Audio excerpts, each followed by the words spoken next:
Andrade Lara. Here. Senator Cronk. Here. Senator Landis. I am here. Senator Nowinski. Here. Senator O'Brighty. Here. Senator Silwall. Here. Senator O'Caro. Here. Senator Christensen. Here. Senator Akintan. Senator Omar. Here. Senator Chaiti. Here. Senator Sajal. Here. Senator Boami. Senator Garton. Here. Senator Sampson. Here. Senator Moeen. Senator Mitchell. Here. Senator Rye. Here. Senator Zellmer. I'm here. Senator Hoysett. Senator Roebuck. Here. Senator Albright. Here. Senator Medina. Here. President Cronin. Here. Vice President Ogunfalami. We have one presentation today from the ADA Committee on behalf of Alex Lucier and Ashley Parrott.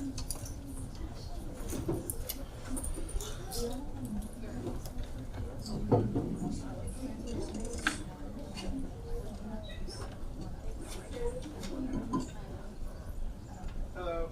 So, hi again. I was here last week. My name's still Alex Lucier. My name's Ashley Parent. We're the appointed students for the ADA Advisory Committee. ADA standing for American Disabilities Act. Basically, it's the sounding board for anything to do with disability related on campus. Kind of the three goals for the committee itself are to recommend physical infrastructure projects and campus enhancements, identify and implement opportunities for increasing disability awareness and educating our campus community, and then serving as a sounding board to the ADA compliance director, who is Julie Snow, the director of accessibility resources, and provide counsel upon request. So basically this semester we started out, we've met twice because it's only once a month, and Ashley, I think, actually you want to explain exactly what you did with this? Don't read all of it. Thank you for telling So, we can get a copy if need be. Yeah. So I'm a graduate student, and I'm like in the gender and women's studies department.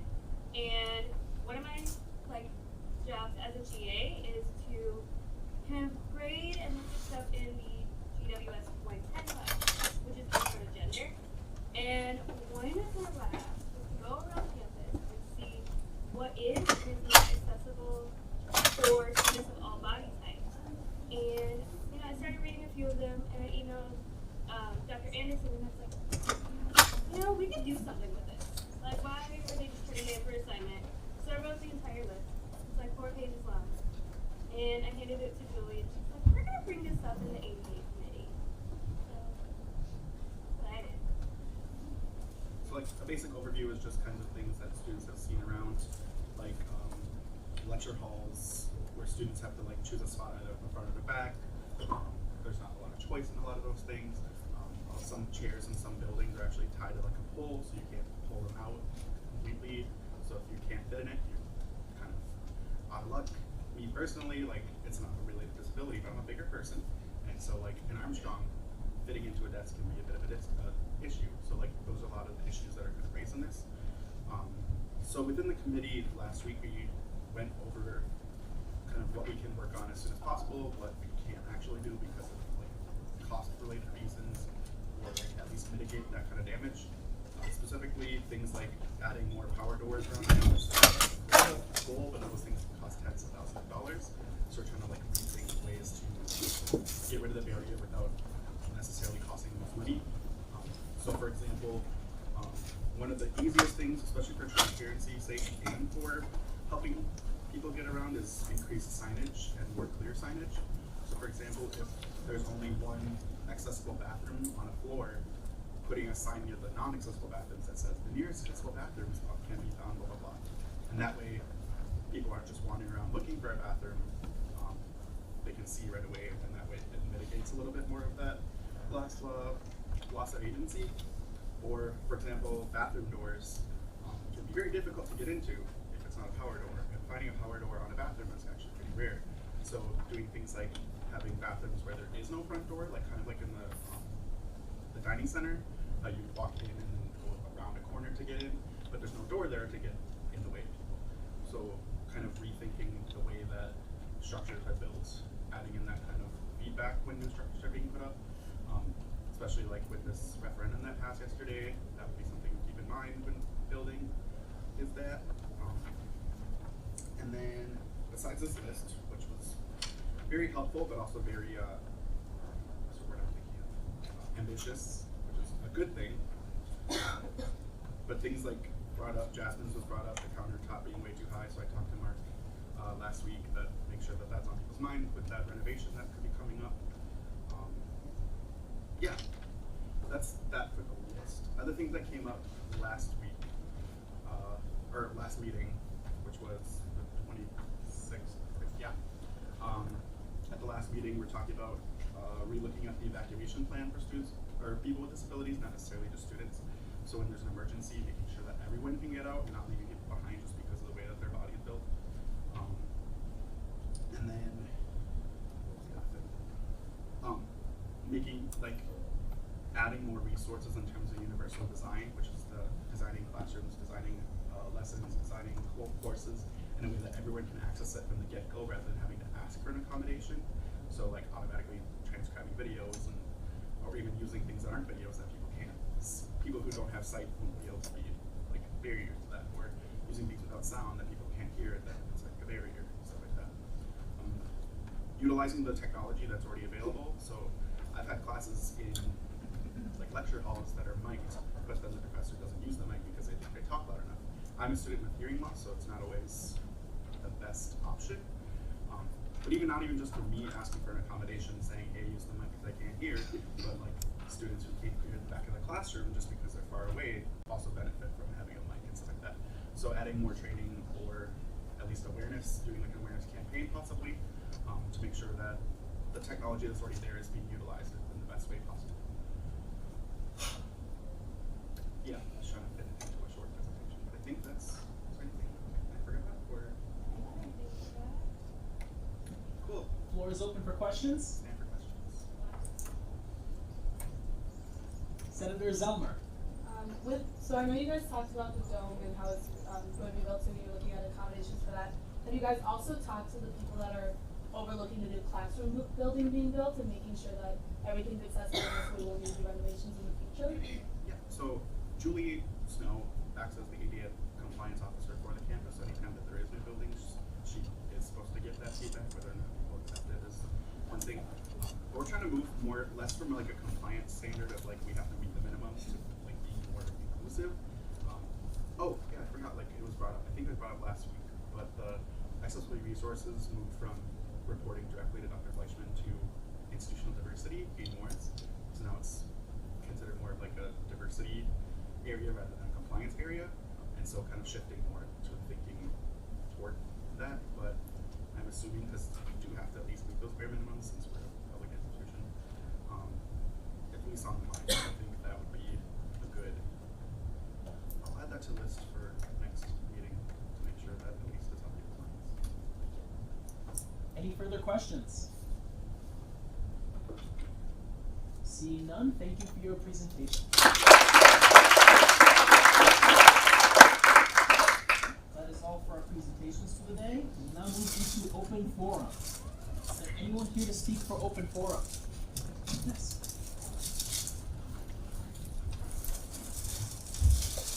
So 3 topics that I've never talked, well I guess I've talked about all 3 of these topics before.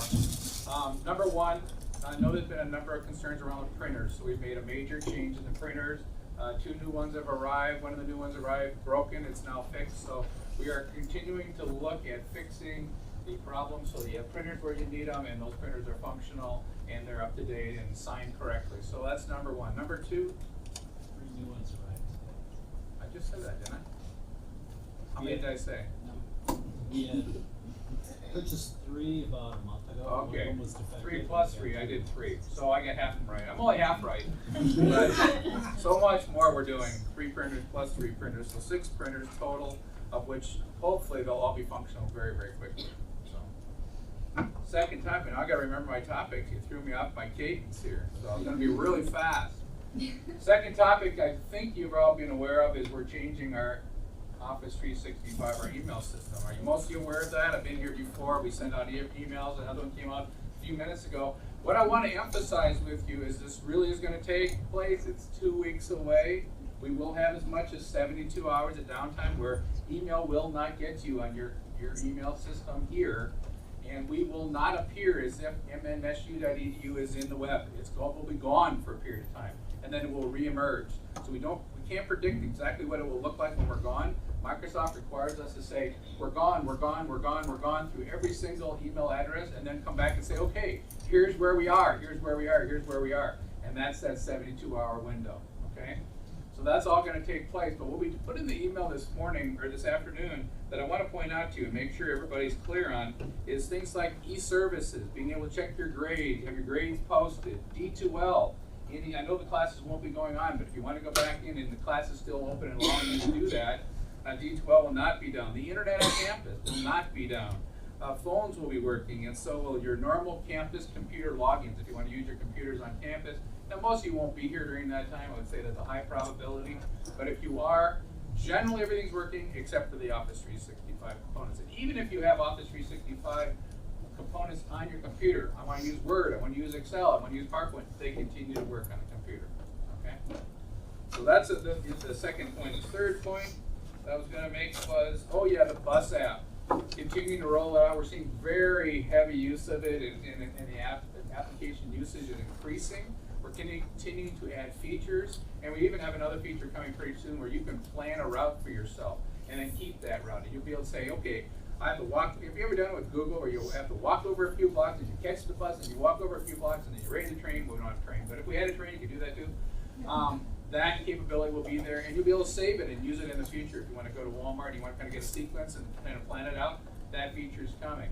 This last thing that most people ask me, including the guy back here, what's his, oh yeah, Mr. David Cowan wants to know, when will the native apps be available? We will start development on the native apps, heavy development, starting in January. So as quickly as we can get the native apps for iPhones and the Androids going, we will. But they will incorporate then all these features that we're adding. So here to give you good news this week, and if I can answer any questions, I'd be happy to do that. Thank you, Vice President Johnson. Questions? Senator Erickson. Hi. Hello. So an issue that was brought to my attention this afternoon Sure. was that buses don't stop at Jacob Heights. Okay. And yeah, it was just brought to my attention. I was wondering if we could like look through the way that buses travel and just make the one extra stop. I'm glad that Mr. David Cowan is here because I can just tell you where they are. I can't tell you where they're going to go. We have several bus routes that do service Stadium Heights, so you can go inside Stadium Heights. Jacob Heights. Jacob Heights. Ah, now there's one. We have some members of the Parking and Traffic Advisory Committee, Transportation Advisory Committee. They need to bring that up because that's the contract for next year. Advisor Volkott, you had another point? I'm the off-campus housing guy. They never scheduled to go to Jacob Heights anyway. They stop at one of the shelters in the Summit. Yeah. So that's natural. They're never scheduled to go to Jacob Heights, and I don't. There's no way to get through Jacob Heights, so I don't think they'll go to Jacob Heights. The people at Jacob Heights will need to go to the Summit to catch that bus station. Let me assure you that if they do stop at Jacob Heights, it will show on the app once it happens. Any further questions? Senator Nowinski. So, will we be receiving emails still at our MNSU? Can we forward emails to like another email address for those 72 hours? We cannot, and that's what I was trying to describe. I wish we could do that, and that's the request we have. But literally, to make this change from one place in thought to another, we have to tell the entire internet we're not here anymore, one by one, through each of the email addresses, release that mnsu.edu, and then reassign it someplace else during that window of time. Now, I hope it's not 72 hours, but we're saying worst case 72 hours. We will not be able to. It will come to your address. They won't know how to resolve it. They won't know how to forward it. So you literally will not have that email address available to you, whether you forward it or read it from there for that 72-hour period, roughly. Fortunately, it's a technical problem. Follow-up question? Go for it. Is there any way for us to be notified of any emails that we missed in that time period? You will not be able to be notified of emails you missed, but we will be sending an email at the end of the conversion that says, here's the hours we were down, or they weren't receiving them, and then you'll say, if you missed things, you may need to contact people. But we don't have any way to know things that did not arrive. We try to see if we could have a place where we could buffer it or queue it, and then We'd hold them all back and then we'd send them. But the reality is there's no way to resolve that address during the time we're making this transition. So there was no way to keep track of what wasn't delivered. We don't have a way to do that, unfortunately. Sorry. During that period that we're down, anybody that would try to send to you will get a non-delivery report, and hopefully that'll be like a busy signal, and they'll try again later. Okay. What that message says and how it's formatted and when it comes out, we don't control. The internet kind of controls it. Says we didn't find anything. Your email person that sends you an email may try numerous times until it tells you it didn't get one, and it may be that we'll be back up in that time and we'll go through. It's really kind of it's something related to the internet and not knowing how to resolve that address for that period of time. Senator Schmidt. Will we be able to keep all of our old emails, so like if we have saved ones, or will that be completely wiped? Everything that you have will move over and will look the same. Let me tell you also, in the email that just came out, what you'll do then is rather than logging into the email like you used to, same star ID, same password, but rather than using the word campus.mnsu.edu, for students it will be star ID at go.minstate.edu, go.minstate, and it's in the email. And also, if you're interested, on our web, mnsu.edu/Office 365, every correspondence we send, every instruction, how to do things, how to configure an Android, how to configure an iPhone, how to reset everything, will all be there. So there's a website, nice website, it's got 4 or 5 blocks. Not everything's out there for how to do it yet. We didn't want people doing it ahead, because then you won't get your email in the meantime. So, but yes, you'll be able to get all your email and your OneDrive will move over. If you're interested in more details, feel free to contact us and we can tell you more. On that website, it will show you all the features that you have with Office 365 and what moves and what doesn't, but all email and all OneDrive move. You don't lose anything. Comment from John? Is there any service as part of this migration that'll help file my 18,000 emails in my inbox and get rid of the ones I don't need? Yes, it's called the delete key. And that's up to you to do, although I can come and help. It's always easier to clean somebody else's house, you know what I'm saying? Any further questions? Senator Adebiji. Is there a way you can kind of like forward your emails to have people send so that other people can reply to you so that the emails that come into your school? Yes. So once the conversion's over, during the conversion time, I answered that question. We cannot do it during the conversion time. Once the conversion's over, as you always have been able to do, you can forward your emails from your MSU email to another email. During the conversion, that will not work. So just during that conversion time. Other than that, yes, you're able to do that. That feature is there now and will continue to be there. Any further questions? Thank you, Mr. Vice President. Is there anyone else to speak for open forum? Seeing none, we will then move from open forum to the approval of the consent agenda. Senator Sajal.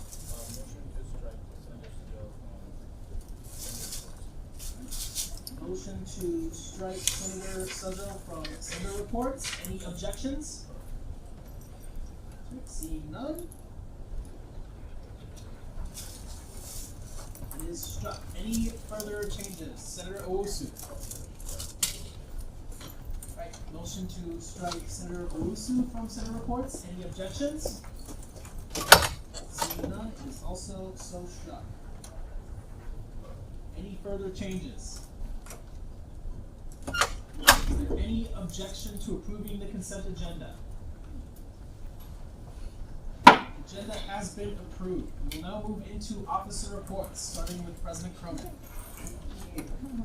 So, sure all of you have heard by now about the outcome of the referendum from yesterday. Just to recap, if you missed those numbers, there was 2,915 votes casted, 1,900 said yes, 997 said no, and 18 abstained.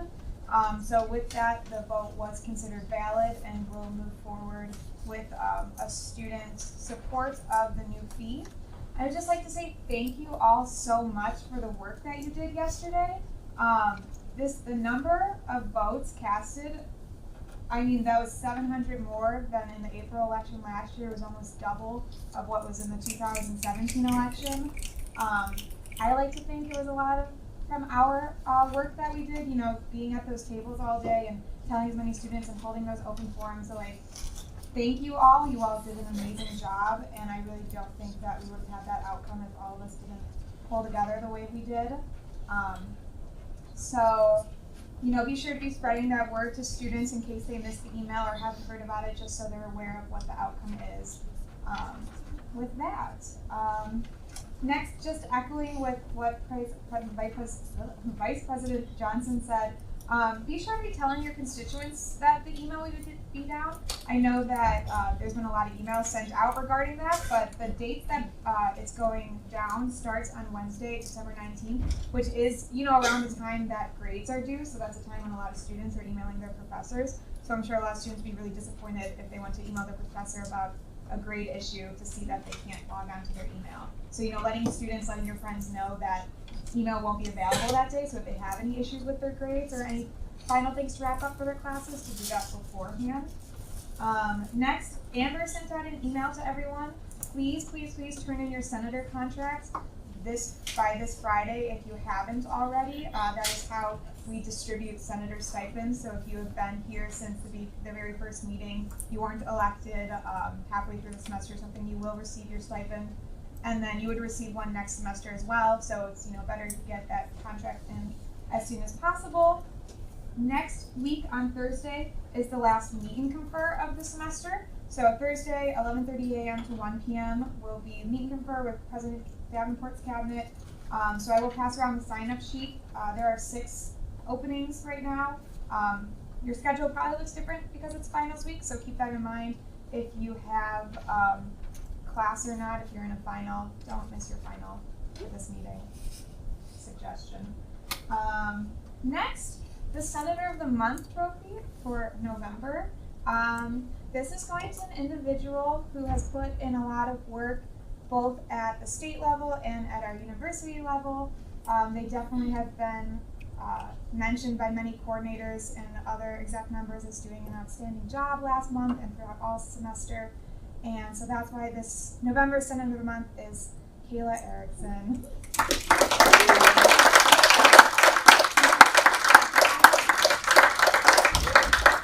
Senator Erickson did a lot of work this past month, serving on different committees, helping the Students United, did a great job at the delegates, and without a doubt was the Senator of the Month for November. So thank you so much, Senator Erickson. And then lastly, I baked some more goods for the meeting. They're chocolate-covered pretzels. Over the last few days, I learned a lot about chocolate and fire. But luckily these ones are good. So yeah, take one if you want. And with that, I yield. Thank you all for a great semester too. Questions for President Cronin, Senator O'Reilly. Yeah, I just had a observation about the referendum yesterday, the voting. On the international side of it, it said like it prevented some international students from actually voting. So they were confused about because it said not international. Yes. So that was an issue brought up by several students actually when I was tabling. Some international students and some domestic students had that confused. And so that is something I actually am reaching out to the International Center about that, because that will affect their ability to vote in the ISA elections. So that, I don't know why it popped up that way, because there were issues on either side where students were like, I'm not international, and students said that they were. So, but thank you for bringing that up. Any further questions? Seeing none, thank you for your report. We will now move into an officer report from Vice President Ogunfalami. Okay, so there is a Power and Diversity Conference being put on by Students United for next semester. It is open to the public as well. It's pretty much a personal growth and leadership development conference for college students. It's primarily aimed at people with underrepresented and diverse backgrounds, but anybody is welcome to attend that would like to kind of learn more and kind of get some personal development and growth and leadership opportunities. That's going to be January 24th through the 26th at St. Cloud State. So if you're interested, please send me an email or talk to me afterwards so that I can get you the information you need to kind of get connected to that. The sooner you let me know, the better, because Students United is going to try to pay for some people to be housed and fed and things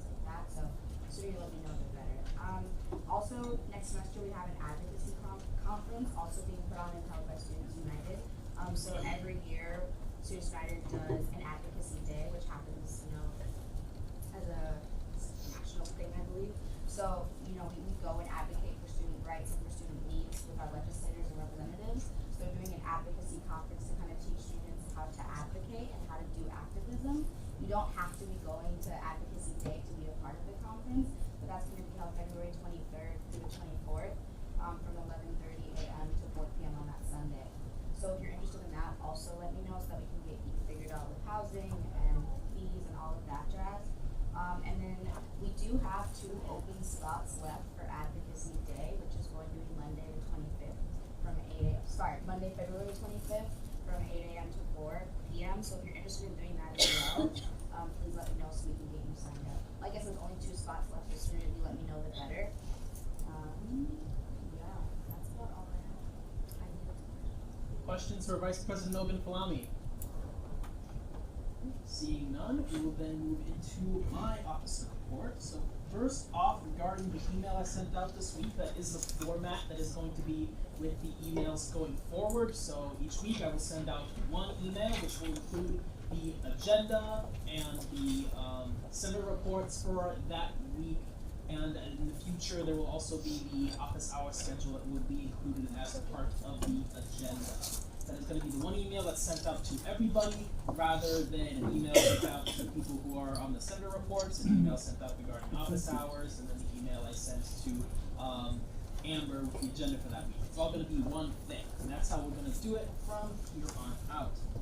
Furthermore, office hours for this week, you don't need to submit them for this week, but you are expected to still do those 3 office hours. Some of you have done it. If you haven't done it yet, you can do it, in the following couple days. I have been in the office pretty much like the whole day, every day, so I kind of have a good idea of who's coming in and doing those. So even though I'm not accepting submissions for those, you're still expected to do them, and I do have a pretty good idea of who spends time in the office and who's not. So to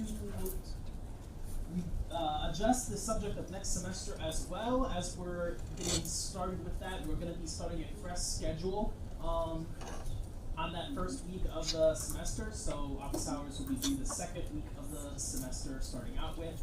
The schedule for all of next semester regarding office hours will again be posted on that first agenda. And also, as we're getting into classes, make sure that you keep us informed on if your class schedule conflicts with your ability to attend these Wednesday meetings or the committee meetings afterwards, going forward, so that we can determine whether or not we can have something arranged, if it's like partway through the meeting, or if we're going to have to unfortunately say that classes come first, but if they do conflict with too much time in the Senate meetings, then we will have to open up your position. Alright, so that being said, is there any questions for me regarding the email format, office hours, anything like that? Seeing none, that will be it for officer reports, and we'll now move into senator reports. Our first one being a committee report from academic affairs.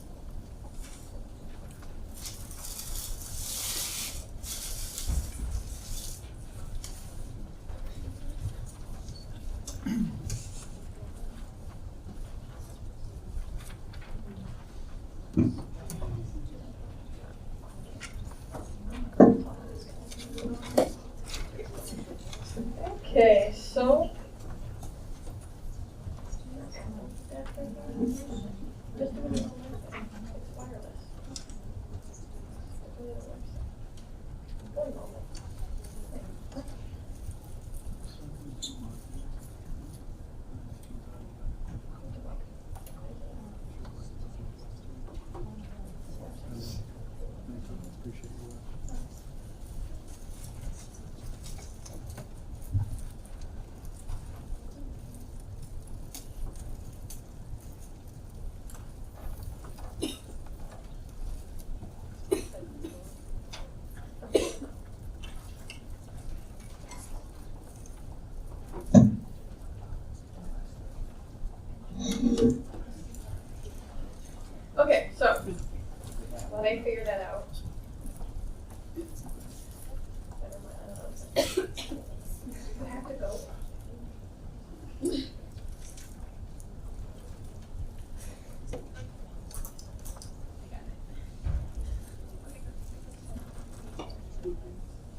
electronic components to their reports, please head up there and set them up in advance of your report if possible, so we don't have this waiting around.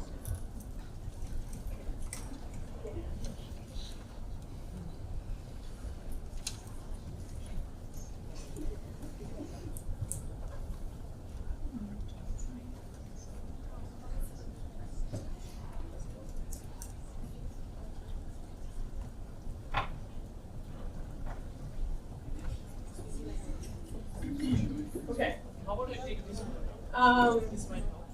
No, it will not. Okay, so I've been setting that up. While they're doing that, I'll give a brief overview of what I'm going to be talking about.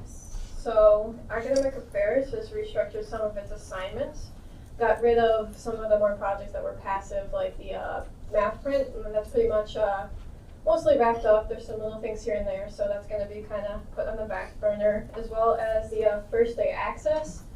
The new policy change for the PSEO students, which they'll talk about more as they speak, kind of solves that problem pretty much.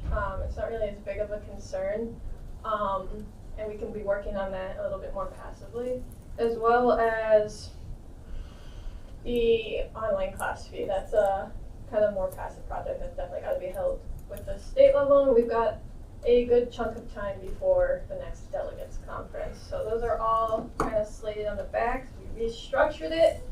Now we have new assignments. There's still student advisory board. We're going to have 2 people working on that still. First year seminar, which is the desire to have it kind of more utilized in a way that's actually effective, more the same across the board. There's a lot of freedom involved with the first year seminar classes. So we want to make sure that it's being used the best way it can. It's a great way to interact with new students and get them aware of everything that's involved on campus and their resources. We've got 4 people who are going to be on the textbooks, the OERs, the reserves, etc. We're also starting for new things a scholarship task force. Scholarships are kind of notoriously underutilized on campus. There's a lot more than most people know about. They're not applied for as much as they could be. And it's definitely something that we could be doing better with as far as getting people to use like Scholarship Finder and like just having them aware that that money's there. Might as well try to get it. And then a little pet project is a academic resource binder. Creation of it is essentially like a binder with hard copies of everything on campus that you can use all in one place. Ideally it would be maintained. A lot of things change throughout the years as the semester goes along, but I want to get that all together. So especially senators, if they hear of a problem, they can flip it open and be like, this is how you fix your problem, without too much hassle. In addition to that, I'm going to, this is news to some of academic affairs because people left before I remembered to say it. We had a long meeting. I'm going to make transition reports mandatory, at least for our committee. I do notice that there was a lot of repetition over the years. I'm sure staff has seen that. People go down the same rabbit hole, meet the same results for the same reason, and end up kind of wasting their time a lot and the time of the people they're supposed to be representing. So I think having a report of, hey, I did this, it worked for this reason, or it didn't work for this reason. So if it changes in the following years, you can be like, oh, that is no longer a problem, I'll do that. Or you can go, nothing has changed, I'm not going to waste my time, and continue on with your life, and hopefully actually do something that means something. So we'll be starting those, trying to check in the progress throughout the next semester. And that is all I have to talk about. Senator Moy and Senator Erickson will review the next couple of things. Okay, so then the next portion of our report is going to be about our policy review. So for time's sake, the policies that were reviewed that do not have any additional changes made by academic affairs are not going to be in this presentation. Those can be found on the policy review website. Suggested ones. You can find those online, but we're not going to talk about those because you can all do that in your own time. The first one that we're going to talk about is academic standing for undergraduate students. The only change that we are suggesting is the MSSA appointed member is the student government appointed member. So that one's pretty quick and easy. And then early and priority registration, we suggested a change.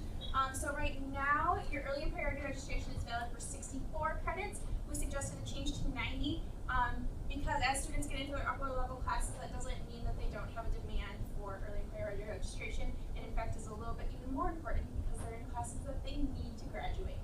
And the other one is that in the language, it just says that there's an appeal process, but there's no clarification on exactly how to go about this appeal process. So we're just asking for clarification on that, so students can make that appeal easier and faster if they need that. And then we reviewed the grading policy, and so there were about 3 things that we were recommending suggestions to change in this. So the first one is the plus-minus system when coming to grading. A+, A minus, that kind of a thing. We want that to be a standardized system. Right now, professors, GAs, TAs, they all can choose what grading system that they want to use, if they want to use the plus-minus system or not. And we're recommending that that's standardized throughout the school. And then for failure notifications, we talked with some of our graduate assistants who teach classes, and some professors and TAs, they go around and they send out failure notifications at midterms if they have a student who's at risk of failing. And so we want that to be a standardized system as well, where all professors do that. If so, for classes that don't update grades regularly, or if you have those students who don't check at all, just a notification saying, hey, you're at risk, just a little notification. And then also a standardization in just grading period for graduate and undergraduate studies. Right now for undergraduate studies, we have the A, B, C, D, F, same with graduate. A stands for undergraduate superior, B is above average, C is average, D is below average, and F is failure. But for graduate studies, A is superior, B is above average, C is below average, and then D and F are unacceptable performances. And so we're recommending a change where they're the same. And then we've also put in a request to know why it's like that. And so that's that. And then for grade appeals, the one thing that we are requesting to be changed is where it states Minnesota State Student Association, it's student government. And with that, we stand for questions. Oh, there's one more thing. Yeah, there is. Yeah. Oh. One more thing. Me and Senator Ramsey have received an email, and we are going to be meeting with Janine tomorrow to go through textbooks that we're going to be purchasing for spring semester. And yeah, that's that. We're going through a huge process of that. And again, if you guys have any recommendations for what textbook courses you guys would like to be on the math textbook reserve, we would really like notifications of that. Recommendations. Yeah, and we stand for questions. Questions for academic affairs? Yes, Alex this year. Quick question. So for the recommendation for the policy for grading for standardization between the undergrad and grad, where did that idea originally come from? Who suggested it? Our graduate students, because if they're graduate students, doesn't mean that they can't have a C or a D. So we're just wondering about that standardization and why it's not. It also affects if you have the, what is it? Can we yield to a graduate student? Yeah. Absolutely. Senator Cron. So right now, and me and Senator Landis talked about this when we were reviewing these policies, because we are grad students and it affects us. So right now, a B is considered above average, but a C is considered below average, so there's actually no average. So it's trying to implement there being some type of average involved. Does that answer your question? Do you have another comment? Can I just Senator add Landis? on to that? Yeah. Yeah.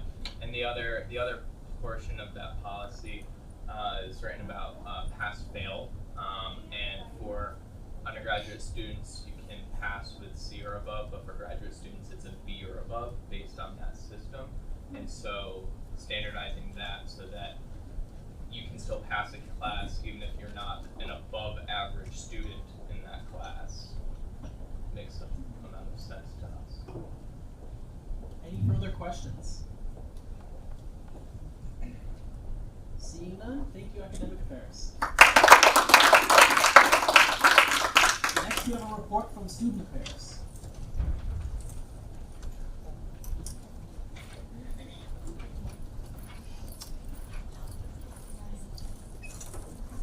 Alright, so for student affairs, I have two topics we're going to talk about.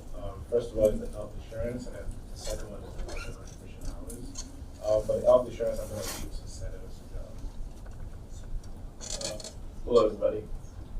So, international health insurance is a talked about topic. We've been talking about this for like pretty much for the whole semester this time. And after the early meeting with Kathy Grant in this semester, we actually figured out that we have little knowledge about like our existing health insurance. So we tried to encourage other people, especially the RSOs, international RSOs, and the student that includes them, to learn more about the current existing health insurance that we have right now, and actually give us some informed feedback about what kind of like problem they actually face.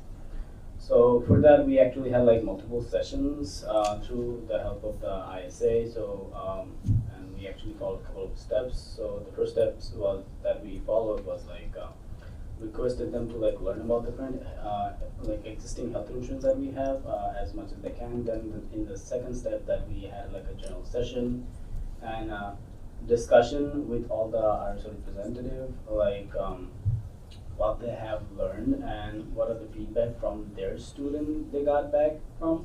And in the third process, we also attended the individual RSO meeting, and those RSO meeting actually consist the highest number of international populations, so we targeted them especially to get some more feedback about what kind of problem they face or not.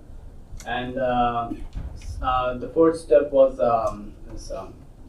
the delegation, a Student United delegation, and thanks to our president and vice president for giving us a chance to attend that, and that actually enabled us to like get in contact with other state universities, and we discussed this topic with other universities, and we figured out this is a shared concern. And in conclusion, what we figured out is there's like two main points that we actually like came up with, which first is the affordability, and second is the utilization. And this all information and all researches has been shared with multiple other centers as well, and also with Kathy Grant in multiple occasions. And yes, reflecting all this information, we actually came up with a survey, especially with help of Student Health Advisory Committee members. Thank you for that.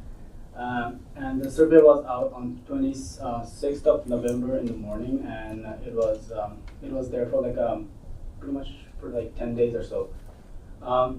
The results are out, but we haven't got a chance to like review that yet. Hopefully, the results will be discussed and reviewed by end of this week, hopefully, and we'll get like much more information about that, what can be done or not.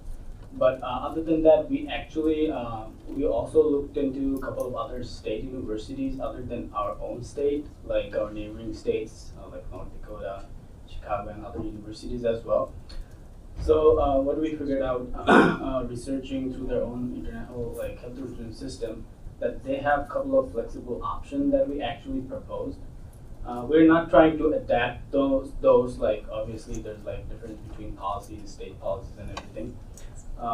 But two of the main points that we had was like we have to have we propose that we need to have more flexible payment option. It can be divided, instead of having one payment at a time in a year, we can divide those into two. Like before the semester we pay that, for example, and next semester before the registration of our class we can pay the rest of the money for that as well. And another option that we had, which is like flexibility of choosing. In a couple of other universities we had like different premium rate, and of course with the different premium rate, it's from like a low to high. and with different premium rate is like different rate of deductibles, benefits and all. But we try to, we are proposing to have at least like minimum of like 2 options, which is relatively lower, and another one is relatively like the current one or the higher one. And which with those, of course, there's gonna be difference between benefits and all. For now, this is all we had. All of these gonna be discussed with the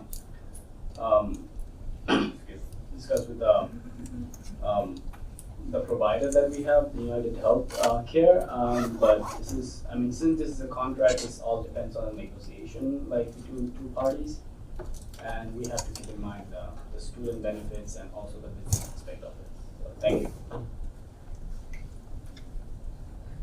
Thank you, Senator Joe. The next thing I was going to talk about, I'm going to be very short, is about the Cultural Contribution Scholarship for international students. The Tuesday before Thanksgiving, I believe it was December 20, there was a focus group held, and the goal of the focus group was to pretty much get international students in a room with one of the staff from KIC, and they get to pretty much ask questions about what the cultural what the scholarship entails, and like why they've had like discrepancies in the past and things like that. Just to kind of like get the questions and the concerns aired out. And I thought that was pretty successful, according to J.C. Fry, who was also there. And pretty much right now I have a meeting with the endowment tomorrow. We were supposed to have a meeting last week, but there was a conflict change, so we couldn't get that out of the way. But I have a meeting tomorrow with her, and the point of the meeting is to pretty much talk about the focus group a little bit more and try to like, because the goal of the focus group was to get people's concerns and then try to like create a survey like that's going to be sent out to like all international students, and then in that survey actually have more data, like it will actually be more of a way to collect like more accurate data.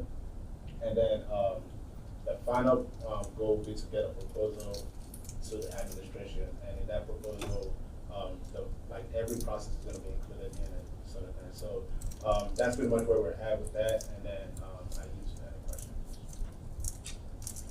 Floor is open for questions. Seeing none, thank you, Student Affairs. Next, we have a Senator report from Senator Natalie Garten. Hi everyone, my name is Natalie. I am an off-campus senator, and my constituents consist of off-campus residents. So today I actually had the pleasure of interviewing some of the management from Highland Hills Apartments, College Station, and Summit and Jacob Heights. So regarding the snow and sidewalk removal for when I originally applied. So one of the questions we asked was how often after a snowfall are roads and sidewalks cleared. Majority of them said immediately or within 12 to 24 hours, depending on the amount of snow. I know this last week we had a big snowfall and there was a big snow emergency. College Station actually had their snow emergency plowing today, which kind of seems a little late. And then Summit and Jacob has theirs tomorrow. So just, they kind of do that in regards to getting notice out to their residents, because they have to have enough notice in advance so their residents don't get towed without their knowledge. And then another question we asked is, what is the procedure if there is freezing overnight? So Highland and Summit and Jacob Heights start salting at about 8:30, which is kind of conflicting with classes that may start at 8 a.m. So we requested that they start maybe at 7:30 a.m. to help get the salt down and melt some of the ice prior to students walking to class at that time. And then College Station also said that they start salting at 7 a.m., so that's kind of where the request came in. College Station and Summit and Jacob Heights also said they do treat in advance if there is knowledge of a snowfall, so something to keep in mind. Another question is, are there any areas left untreated?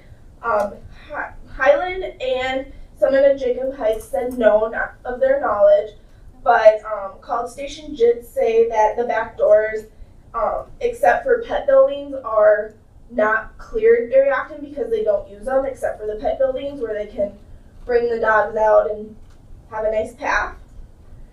Then there was, if a resident has a concern about a bad area such as slipperiness, where and or with who can they share that information with? Majority said phone, email, in person, emergency phone number, or maintenance request. So something to keep in mind if there is a slippery spot while you are walking to campus, go into the office, let them know. They'll get it treated as soon as possible.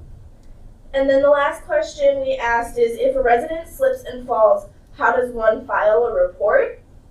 So College Station and Summit and Jacob Heights said that you could go to the office and fill out a report and they'll send it to corporate. But something that kind of shocked us was that Highland said that it's their own liability. So if someone falls and slips and gets hurt, it's their own liability. So there's no reason there. They said, you live in Minnesota, you should know where the slippery spots are, where the ice is. So me and Senator Erickson are going to try and talk to the attorney and see if that is allowed or if it is not allowed, and that's kind of where we're at with that right now. So with that, I will stand for questions. Questions for Senator Garton? President Cronin. I'm happy that you brought this up. I was thinking about a lot of these questions when I was lying on the ground yesterday at Highland when I fell. Because I was my liability, we're good. But because so I'd actually reached out to them because there was an area that wasn't shoveled well, and so I reached out yesterday and it was still there today. So I'm wondering if you know about any, because I know certain cities and counties have ordinances that after a certain number of days of snowfall there has to be path cleared. I don't know if you know anything about that, Mankato, or maybe John? I am not, but I know that you can contact 511 and they are allowed to contact that agency and tell them that this is a problem and that if they don't clear it within a certain amount of time, they have a problem, and I'll yield to. Comment from the gallery? 311 is the number. 311, sorry, not 511, 311. Any further questions? Senator Rye. So apart from those apartments, yesterday I went down to the basic apartments, and honestly speaking, it's a mess down there. I was going maybe 10 miles an hour, 15 miles an hour, and I hit brake like, I don't know. It just slipped. I just slipped and stopped like at the middle of the road, like right in the cross section, and it's not a very good experience. And whenever you have to go through that place, the snow is so high and it's like cramped up so much that you cannot find the speed breaker anywhere down there. And they have really high speed breakers. And I don't know, is there any further plans for you guys? So at the moment, we only have the ability to go to Highland, College Station, and Summit and Jacob Heights today. Our goal is to reach all of those off-campus apartments, but I will yield to Senator Erickson to help with that. The main thing that was brought to our attention today was because we had over 8 inches of snow and there was so much drift. So again, most of the places are getting plowed today or sometime later today. So they may be having their snow emergency later, like Summit and Jacob Heights is tomorrow. But they want to make sure that they get enough notice. That's for sure something that we'll bring up when we go and talk with them. But that may be the case, is that they're waiting to do their snow emergency to make sure that they give their residents enough notice. Vice President Ogunfalami. Speaking on what you had mentioned about kind of them needing time to give a notice out and as to why they delay in plowing, my kind of concern or comment that you could bring to them in the future is like kind of the predictability, like everybody knew the snowstorm. Oh my god. Snowstorm. Thank you. The snowstorm was gonna come. So like, like since Saturday, people are planning to tomorrow. That's Wednesday, and like I live in Leadactive, and like Leadactive's actually not that bad compared to some other places. So just like the fact that like I get it needs to be noticed, but maybe a way for them to kind of put that notice out earlier or following the predictability of Yeah. weather. So right now now our goal is to just get information about the procedures they have on hand, and once we get this information, we'll go back to these places and make requests or make recommendations for them to change. Highland is one of the places that does have the ability to email all their residents, so they were aware of the snowstorm that was coming and were like, hey, just be aware, and they actually had their snow emergency, I think Tuesday it was, yesterday, so that's one thing that we may recommend to other locations is to have that predicament or to have that prediction and apply it. Further questions? Senator O'Hara. So what are the list of apartments that you're trying to reach out to for like off campus? Oh my, John, will you help me here? Huh? Will you help me with the list of apartments? The ones that are part of our program that we work most closely with are U Square, Summit Jacob Heights, College Station, College Town Quarters, Cedar Meadow, Glenwood Terrace, Highland. The Edge, I don't know. Yes. Those are the big ones. Live Active, Highland. Yeah, that was what I asked. There is a list online that you can refer to on the off-campus housing page. Senator Moy. I just had a suggestion. I lived in Highland last year and I remember the snow emergency. One thing I think that might be helpful is a list of places where students can move their cars during snow emergencies. Because I remember last year they were like, hey, move your car at 7 a.m. on a Monday and don't have it here till 5. And I was like, well, I walk to school, so I don't have a parking pass. Where am I supposed to park my car? Like, I have a big car. And I know that was a frustration for a lot of people. I was a part of that snowstorm last year. I lived in Highland, and I actually went and parked in the free lot, which actually takes some parking away from students that don't have that. So yes, that is a recommendation that I will put just in. like a recommendation for that. Things that are like on the bus route where you could park your car and not get a ticket, and then take a bus back to your house or apartment. Right. Yes. The other thing in the paper, they noted that over 500 cars were towed during the snow emergency. They had to help think a lot of them were students. Go to MankatoMN.gov. I was just gonna say website, you can sign up for text message alerts telling you when the snow emergency has been called. Part of the reason why I think some of these apartment complexes hold off on theirs too is to let the city get their streets plowed and those snow emergencies done so you can park your cars back out on the street. Yep. And yeah, if you go to that website, you can even just type in Google snow emergency Mankato and it'll bring you to the thing at the very bottom. Put your name and your number in and it'll send you a message. Any further questions? Comment Comment about Highland. One thing that they are doing this year, and we were told is working out really well, is that they put out a notification in their residents of if you would like to shovel, to go to the office and they'll give you a shovel and they'll pay you to help shovel out the snow. And so they had 10 volunteers already. And so I don't know, because I know I live in Highland. Last year was really, really bad, but there's a huge change of last year to like the snowstorm. And that's what it is. So if you guys have friends who live in Highland and want to get paid to shovel, here you go, guys. Yes. I did forget to mention that. Further questions? Seeing none, thank you for your report. Thank you. Next, we have a report from Senator Chaiter.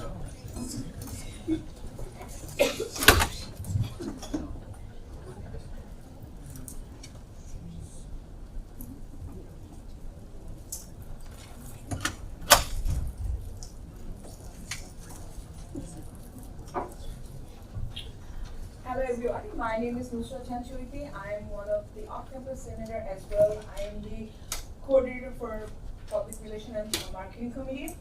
Today I'm going to talk about our logo. As we know that our name has changed. Also our logo has changed. It didn't announce in the meeting. So I would like to show that this is our logo, Student Government, simple and beautiful. This is going to be our official logo. We will be using this logo for making product, anything like pens, t-shirt, everything regarding our on-campus or state level. We're going to use this one. And the second thing, it's my part is publicity or marketing of our student government.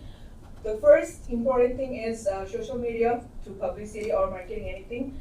So we have our Facebook page, as you know, it's a student government, Minnesota State University.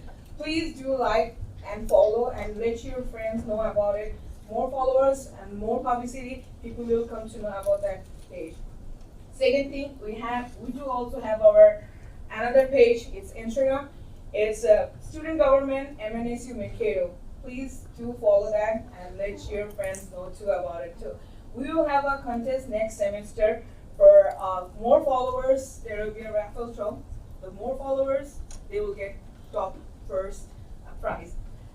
Besides that, we will have tabling next semester, beginning of January, because there is an international orientation starts from January 9th, I believe, for 4 days, and we will have tabling during that orientation.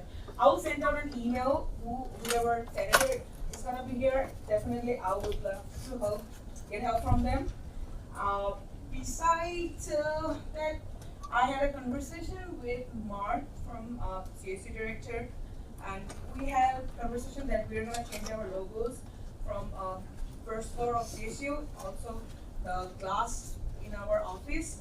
We'll be working on during the winter break, I believe, and I will also contact Douglas Fensky from Printing Services to get a price code for our product, so we can come up with what product we are gonna bring for 86 student government. And these are from Public Relation and Marketing Committee, and from Off-Campus Senator.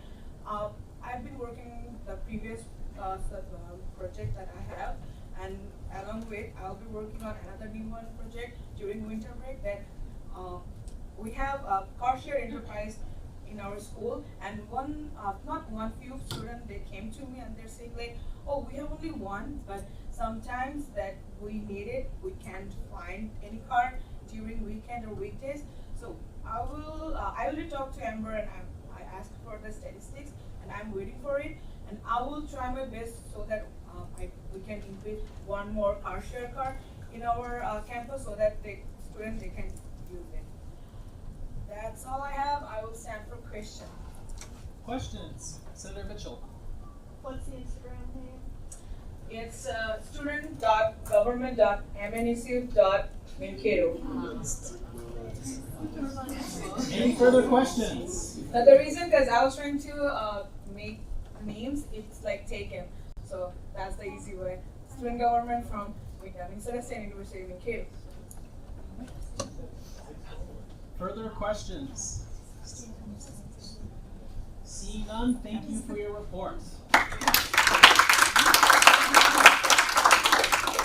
As a friendly reminder, please keep side chatter and electronic use to a minimum during reports. Keep it contained to Senate business. It's of course okay to take notes on your laptop or phone if it's pertinent to the report. But I just remembered Sanjay Blandi is not with us, so we'll move into Senator Roebuck's report. He's still with us, just not here today. Glad to hear it.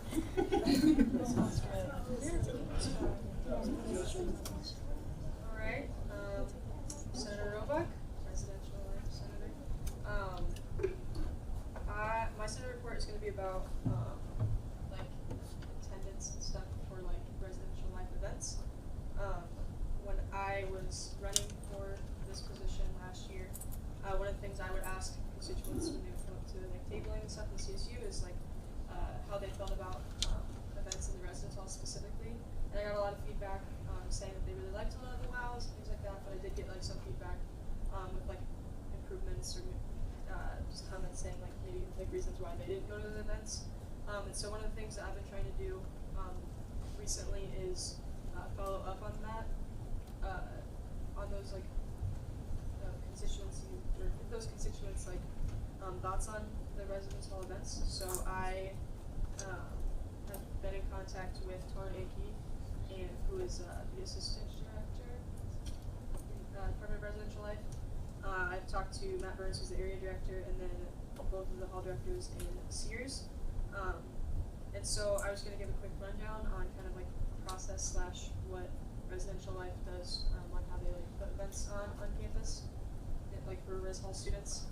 So like community advisor wise, like that's something that I can speak on since I am a community advisor. So we basically, at least for me, I usually do like, I try to make sure I'm doing events that my residents specifically want. So like one of my residents during floor meeting said that they want to do face masks for an event, and so and everybody else was like super into that at the floor meeting, and so I put that on. Or one time I said something about an event that I was like, maybe we can put this on, and I got like crickets during the floor meeting, and so I was like, okay, so we're not doing that. But like a couple weeks ago I said something about mug decorating, and everyone was like, oh yeah, I totally show up to that. And I had 30 mugs last night, all of them were gone by the time there was like an hour, I think, through, so it was really great. So that's kind of how we like I would say most CAs do that, is they try to make sure that it's they're catering to specifically what their residents want, because every year it's going to be different. Every class is going to have different things that they're interested in. Every floor is going to have different things that they're interested in. Kind of the same thing with the WOWs. Like you can definitely tell like which events students are more interested in. So when us CAs are putting on the WOWs, we try to make sure that we can tell like if there's a lower attendance in an event, maybe that's just not something that they're interested in coming to. So the next event we can try something new. And if it's something that we know that they're interested in, we know to add that element or that like aspect to the next WOW. And then I will plan on reaching out to the RHA and NRHH advisor, Nicole Eastman, like kind of like what they plan on, or what they do and what like attendances look like this year, because it's a lot different than last year. I know it's something that I've noticed. And then I will probably talk to all the different areas about like what their process and ideas are behind community development, because it's different for each area. But what Tor and Inky sent me was some like attendance records from last year. Last year overall we put on 1,640 social opportunities programs attended by over 14,966 residents. We put on 220 inclusive community programs attended by over 1,540 residents. 324 academic success programs attended by over 2,791 residents. 134 WOW programs attended by over 8,920 residents, and 522 other programs attended by over 5,373 residents. So it's kind of like weird to like look at those numbers just because it's like all of the communities put together. But those are some pretty high numbers, and they usually have some pretty good attendances for that. So that's what I'll continue to be doing, is getting in contact with some more people in residential life, just to kind of like talk about like what the community development like plan and process looks like in the buildings and stuff. So then I yield to questions. Floor is open for questions. Seeing none, thank you for your report. Next is Emily Christensen.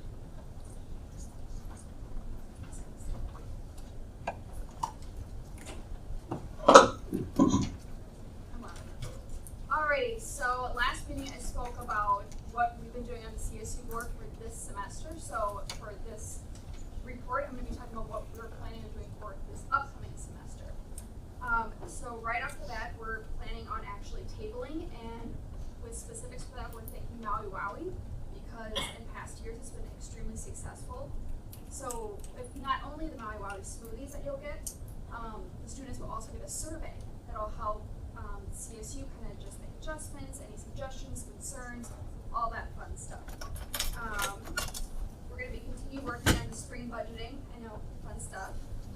And then just in general, if you're interested in the CSU board, please let myself, Mark, or anyone else on the board let us know, because we would absolutely love to have you. It's a great time. And with that being said, we're thinking next semester for meeting times is going to be 1 p.m. on Friday. That's most likely. It's not set, but most likely then. And yeah, thank you. I have for questions. Any questions? Seeing none, thank you for your report. Next, we will report from Senator Rubik Rai.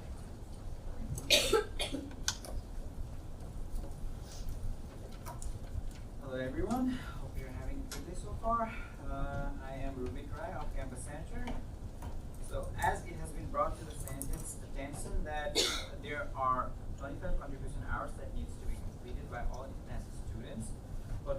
know for a fact that we are here to study, and I believe all the students should be supported as much as possible by the university for that specific cause.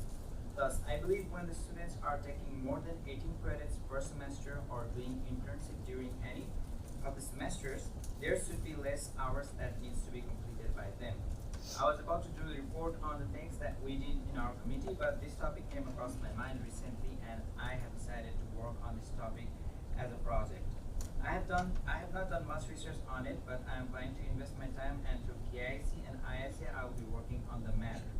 Also, with the topic of reducing number of contribution hours is being discussed, I will do my research considering the general outcome of the discussion by reaching out to parties working on it and propose adequate hours reduction for the students. And I stand for questions. Floor is open for questions. Seeing none, thank you for your report.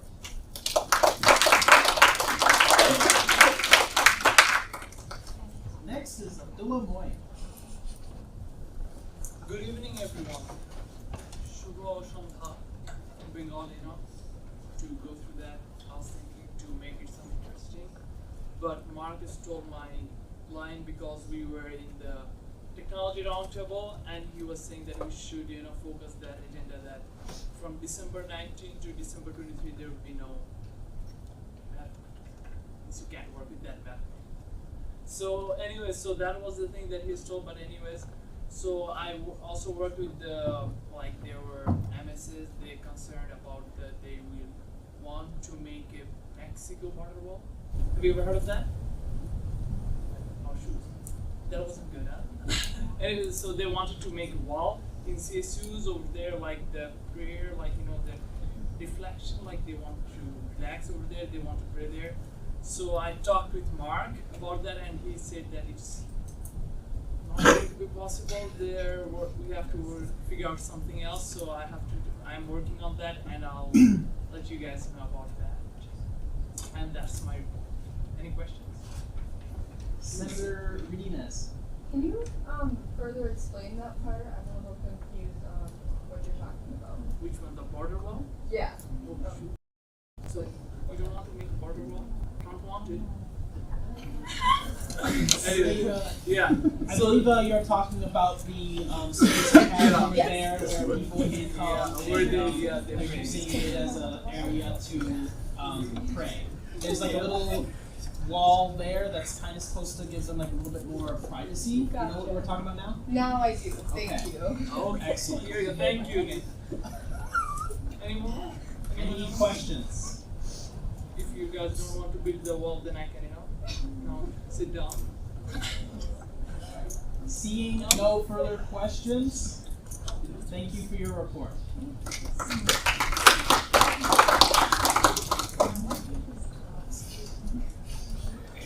That concludes our senator reports for the day. We will now move into announcements.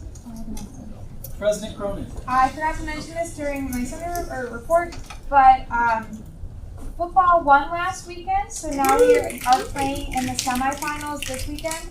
Student government is sponsoring another 75 tickets, as well as other departments are. So if you get there early, you'll be able to enter the game for free rather than paying that $3 fee for the NCAA or whatever. So make sure you go out and support, because this is definitely the last home football game of the year. If they do continue, they'll play in Texas, so if you're going to go down there, I won't. Alright. But make sure you go out to watch the Mavericks play on Saturday. Vice President Ogun Salami. Okay, so Students United had like a town hall Tuesday thing that we did this semester. It was just a trial beta tester to see how it would go. So we are going to implement that for next semester. I know that's something that's been mentioned by a couple senators, is wanting to be able to reach out to your constituency, ask them about their concerns, what they want to see, and then implement that in how you do your work as a senator. So I'm going to pass around a little sheet I made.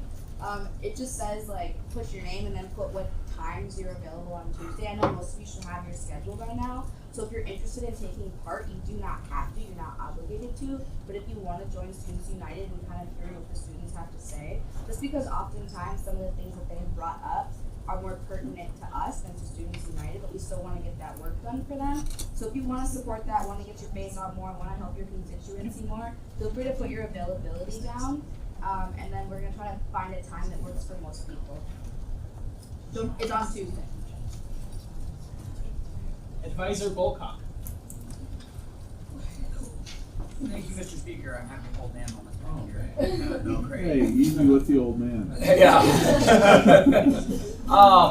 As we talk about the migration and the conversion with Office 365, a couple of suggestions have come up to people. If you have an email signature, you might be able to put something in your email signature for anything you're sending out now that says due to a planned anticipation.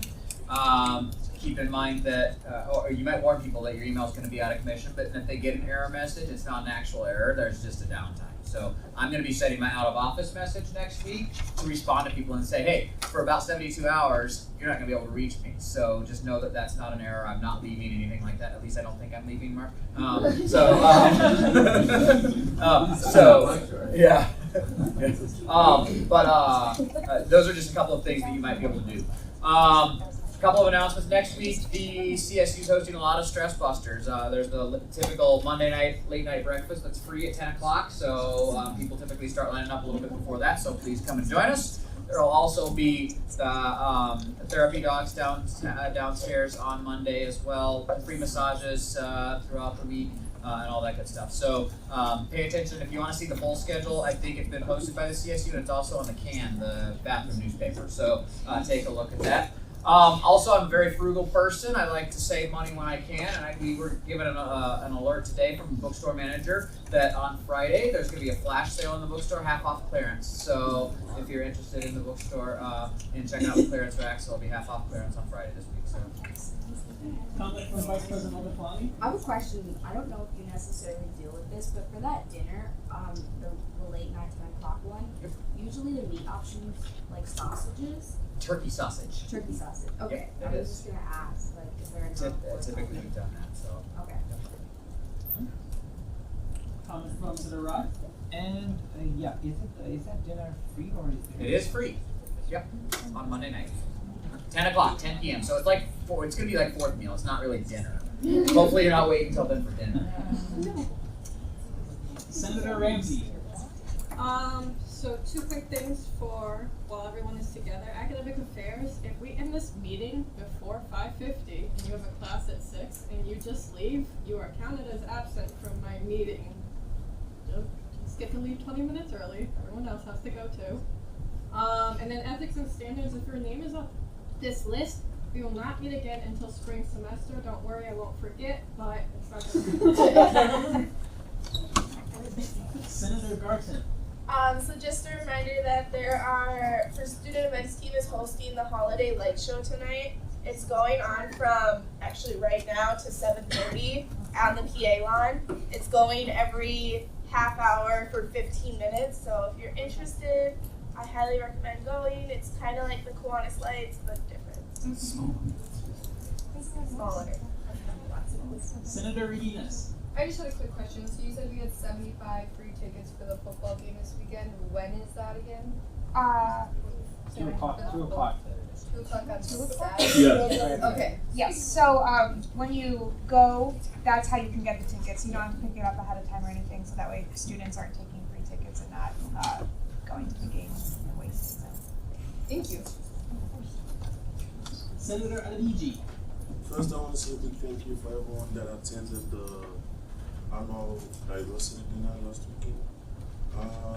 Also, I want to tell everyone that we are moving to a critical stage in the search for the director of retention. So hopefully next semester we'll have one. Senator Erickson. So if you guys don't know yet, I work at the library. We have exams coming up this week, and so we open up the library for longer hours, extended hours. And so Friday and Saturday, instead of closing at 7 and 6, we will now be open until 10 p.m. If anyone wants to go study for exams, we'll be there. Any further announcements? Senator Crump. So again, I said this last week, but I do have Pub 500 tickets. It's basically like a $10 gift card. It's going to include alcohol. It does expire at the end of December though, so use them soon, but it's $5 and it's basically a $10 gift card. Also, I would like to say thank you to Senator Garton and Erickson for your report today. I know that was probably a lot of work to go interview, and it was great information, so I appreciate that. anybody would like to join us on any of the interviews, even more than Director Constantine. Just fill in a few more things that John talked about. So the massage one, it's on Monday, Tuesday, and Wednesday. It's right down here in 201 typically, 10-minute massages. You sign up the morning of. So the posting will go up around 9:30. You can come in and sign up, first come, first serve. So it'd be great to have that. We've had the same woman back for a number of years, and she'll be back. The pet therapy, as John had mentioned, 11 to 1 on Monday, and then again in the evening before the evening meal from 6:30, I think, till 8 o'clock based on that. Our regular group will come in, so we always have fun. And on Tuesday, we're bringing back a group that came last year, two women that play cello and violin. OK Factor is their name. They'll be in the Hearth Lounge playing some nice holiday tunes, hot chocolate. So if you're interested in a little break, come on down there with your lunch and get a little free hot chocolate on your student activities fee. We thank you for helping take care of these activities. If you ever want to thank anybody for all this, Lenny Kupo is the one that puts all this together. So Lenny's the man to say thank you to along the way.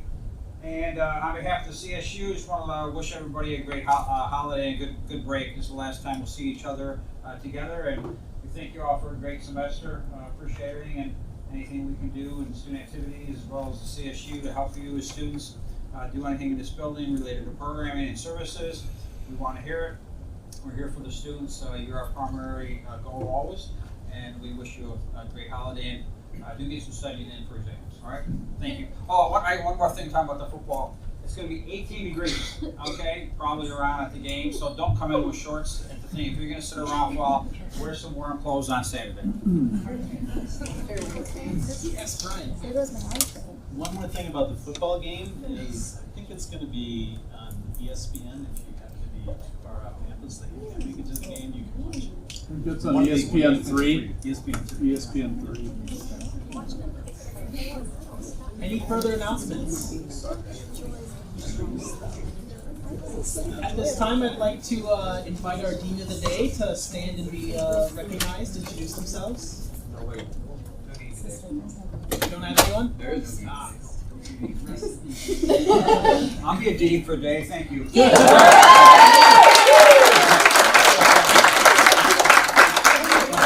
Nobody has ever given you a hand like that before. Wow. That's all it takes. No further announcements. We will now move to roll call.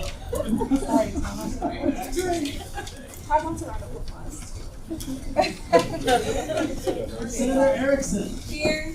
Senator Moy. Here. Senator Ramsey. Here. Senator Schmidt. Here. Senator Adedeji. Senator Owusu.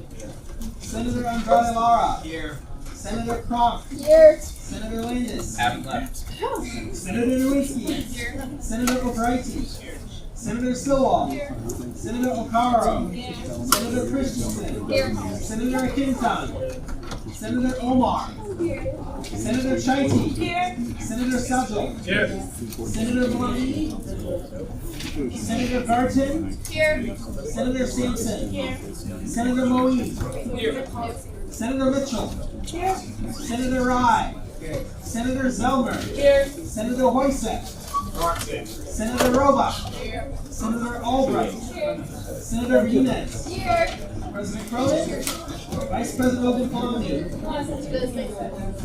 We are adjourned. The time is 5:24. Have a safe break, everyone. See you next semester. It's not like that. It's